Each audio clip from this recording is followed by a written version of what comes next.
Welcome to Battle English, where the pen is mightier and the language is the true battleground. Remember, this is a fun, friendly, educational battle. Discussion of topics, questions, and answers is encouraged. And for everyone watching at home, you can learn more about Battle English at WeSpeakEnglish.com. Let's go to round 3. I'll start with Judge Gideon. The videos blew me away. They were great. They were really great. To do the standard video they did in 4 hours to the level of detail was extraordinary. And I'm not someone who's guessing, because I've made more than 200 videos. And I know it can take a week to do something half decent, if others consider it half decent. So the fact that they did something of such high quality in a short time absolutely blew me away. They were both great. Geoff's video, I learned a lot. It was this was about the T, wasn't it? The flat T and the silent T and the slap T. I don't know all the T's, but so much information that I didn't even know. I felt I learned a lot. I came away from it thinking, wow, that's great. I know something. Now I can go out and teach American English. But as for Colin, wow. Not only did he explain it all, this was the double negatives, explain it all. He also did a sketch. Did you see the sketch? He managed to get in a sketch with the Scouser doing double negatives. A bit unfair on Scousers, but you know, the Liverpool accent.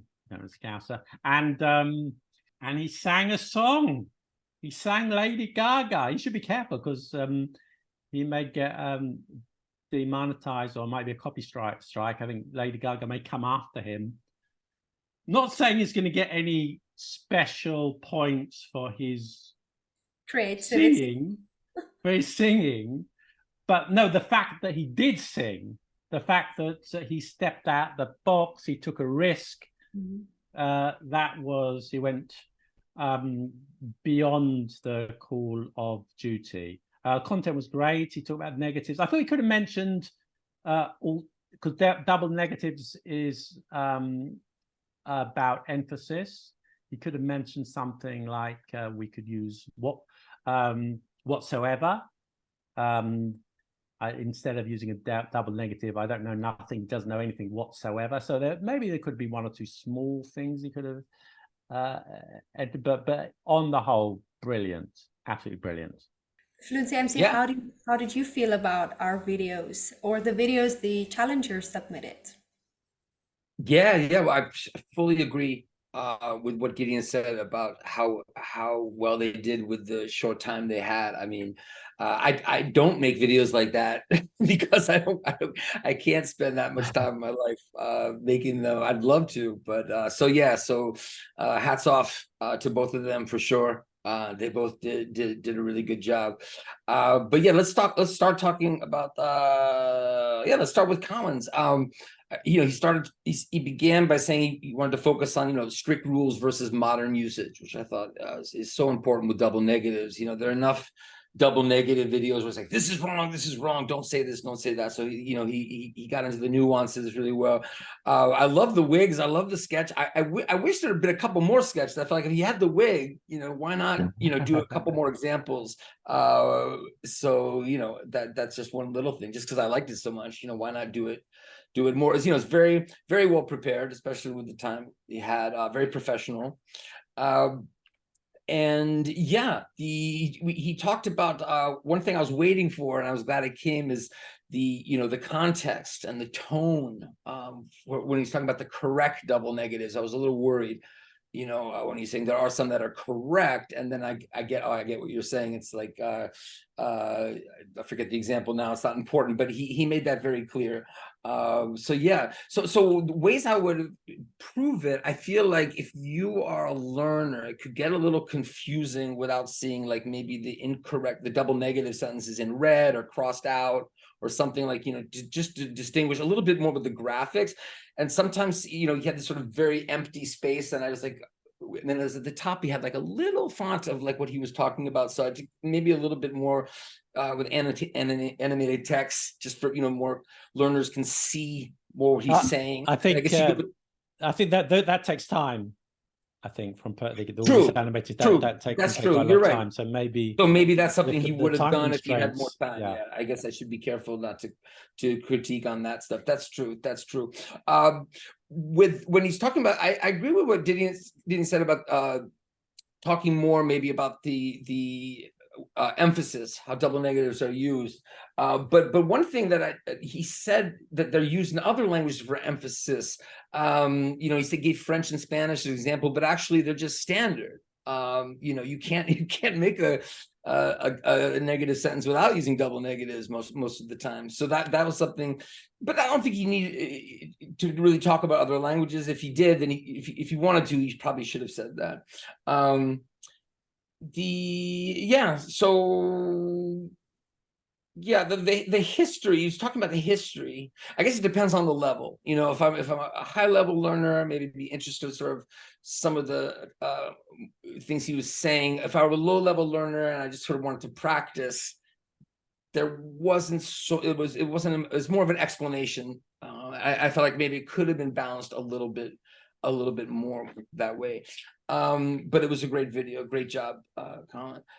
Geoff, immediately, you say it takes time, but immediately, again, maybe it's experience. Animated text, graphics for Geoff is just, outstanding. So yeah, you could argue it takes time, or you could argue that he just, he's more experienced, or that, so he can do it faster, who knows. But maybe Colin would say, oh, you're right, I don't put enough text up in my videos generally, even when I have a lot of time. I don't know. But Geoff is obviously a master of that, keeping people's attention, like the colors, it's just amazing. So both of them are professional, but the look of Geoff's, I prefer, maybe because I've seen so many like chalk and talks, not to disparage what Colin did, but there's sort of a lot of that out there. So as a learner, I'm looking more at something like Geoff's doing. However, as a learner, I would be really into what Geoff was doing, but I might be a little confused. And not because Geoff doesn't know what he's talking about, because he knows so well what he's talking about.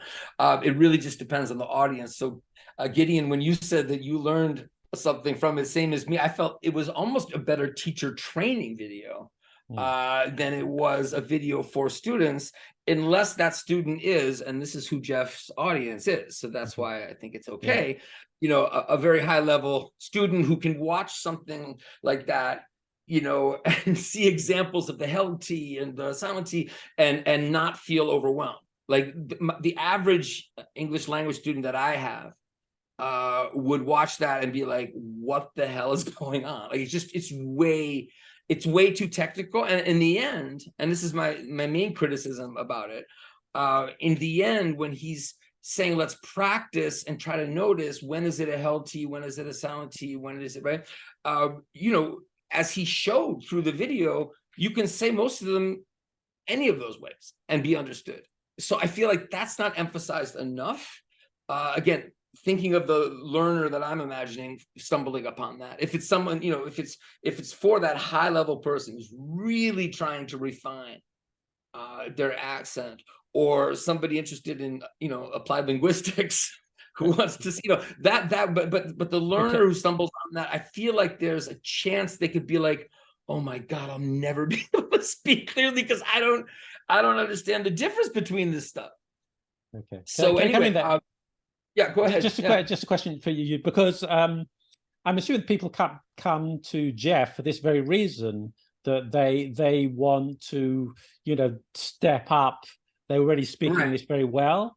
Because I know that the people I teach here in Paris, most of them would not be interested in that level of detail, because they're still struggling with, present perfect in past simple. But more to the point, the risk to me is that maybe they would be interested in it, and then they wouldn't focus on the things that are Right. That are interfering with their comprehensibility or other things about pronunciation. I mean, I'm Right. biased because I'm really big on suprasegmentals, on rhythm, on intonation as needing much more attention than like, where you put your tongue and all of that, because I feel like most errors in terms of comprehension have to do with that. I think what this is about for me is like, we didn't say to them, make a video for this level. We didn't say to them, make a video for these first language speakers. We didn't say anything, right, about that. Yeah. So if we didn't, that means Geoff's making a video for his audience. For his audience.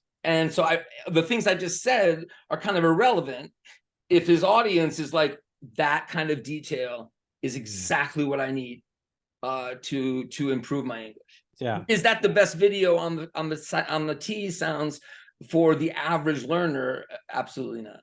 Exactly. As you said, Judge Fluency, he was catering for his audience. But let's say I'm someone I just want to learn English and I'm typing this into YouTube and this video pops up. Am I going to be scared?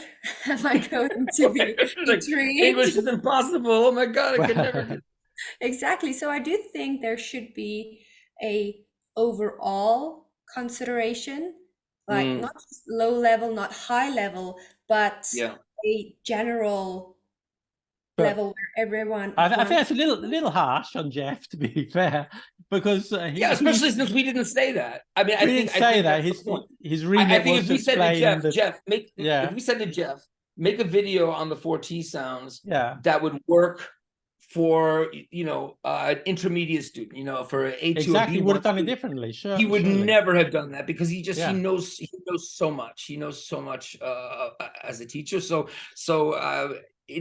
maybe that's more about us. Like maybe when we say go and do this, we need to think more about how we tell them to go and do it. Because they are going to follow their brand. They are going to, exactly. So as you said, considering his brand, his teaching, spot on. Yeah, same with Colin. So let me just say, so then since I said so many things that I'm not going to take into consideration now in my score, because we agree it's for their audiences, that's for his audience. I think they would love it. I love how he did practice. I think even a little bit more practice, less explanation might have been good. But I have to even say, as good as it was, I think even a high-level student, because me as a teacher, I'm not a pronunciation guru, but I've been training teachers for years. It was a little, because it was so fast, it was a little confusing at times to follow. So I'm just imagining if you are someone with a, really trying to refine your native accent, but your English level is, I don't know, he was speaking pretty slowly though. I mean, it was great. I mean, again, if we're looking at his audience, really looking at the specifics about the T, it was fantastic and beautiful the way he uses video. Yeah, his editing skills are something else. Yeah. So one thing I think is misleading. Maybe the only major thing I thought was misleading about what Geoff's videos, when he's talking about the fast T, it's fast. It's not just about fast. I mean, would we ever say, put it down? I mean, it's put it down. I mean, it's because of the linking. So I think I understand he never mentions linked and connected speech. Like his thing is sounds, individual sounds, but I do feel maybe misleading is a harsh, not the right word, but I feel like a better way to explain that is not, you can say it, you can pronounce it as a pronounced T or a fast T, or I think a lot of times the examples he's giving without explaining that it's because of linking. I mean, he does mention it, but I feel like it's not speed. I mean, I can say, put it down, put it down, put it down, but I would never, when I slow down, I would never say, put it down. It's not about fast. So I think it could be a little misleading talking about the speed, maybe a little bit more talking about how words shrink and link, as I like to say. So Judge Gideon, who takes round 3? Geoff, as I said, great I don't have that level of expertise for the phonetics, and even though I make pronunciation videos, they're more in general terms. But his level of skill in the phonetics and all the sounds and the aspirations, it was great. And I'm learning about American English as well, American pronunciation. So it was great. Learned a lot. I haven't got much to criticize because I just don't have that skill. Also, we did take into account it was made over a short period of time. So I'm going to give him 4. And Colin, great video. I said he could have mentioned something that he didn't, but I'm not going to mark him down for that because overall, given the time constraints, even if there weren't time constraints, this was an exceptional video. It was adventurous, courageous, and he sort of put himself out there. And just because he took these risks, just because he was prepared to do something more daring and audacious with his sketches and particularly his singing, not fantastic singing, but singing nevertheless. I'm going to give him 5. I really appreciate when someone is prepared to, risk making a fool of themselves. I make a fool of myself a lot, but I do appreciate that. So I'm giving him the extra point for that very reason. I can definitely see with more time, and again, it'd be interesting to sort of have a follow-up about the videos with them, because is it more time or is it more experience? Like would Colin say, oh, you know what, I don't use, and I haven't followed either of these guys enough to know what they usually do, and I guess I can go look at their videos more carefully, but would Colin say, oh, it's not that I didn't have enough time, I really don't think about how learners need to see more text on the screen and more differentiation with colors maybe, and I need to work on that, or if it's time. So I think with time, that video could be even better. It's a great video. I think with Geoff, if he had more time, I don't think that video would be that different, to be honest. Like, I think he's definitely super skilled and knows what he wants to do. And like I said before, I have to be careful. Like, my score for that video would be very different if we had said to him, this needs to be a very simple, practical video for pronunciation, for to hit people even at intermediate or lower levels. That but it wasn't. We didn't say that. So he made it for his audience. Geoff's video, I would give a 4. And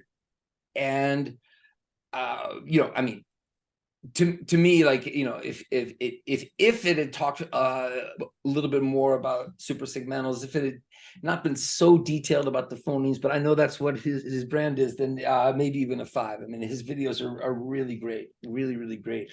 I would give Colin's a 4. Colin could make that video a 5. I understand, and I agree with Gideon. I appreciate his enthusiasm, taking a risk.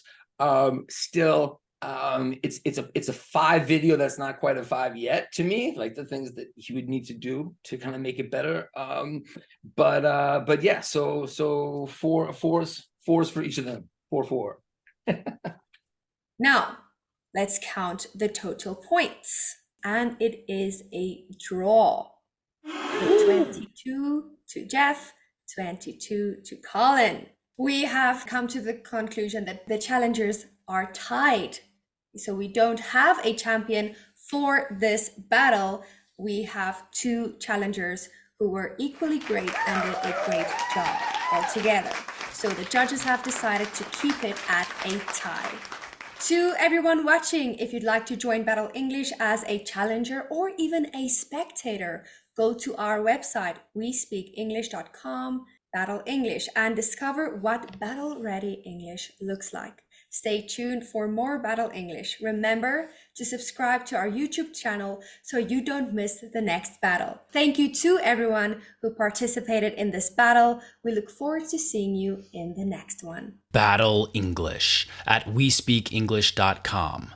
Do you agree with the judge's decision? Write a comment under this video and tell us your opinion. Learn more about Battle English at wespeakenglish.com.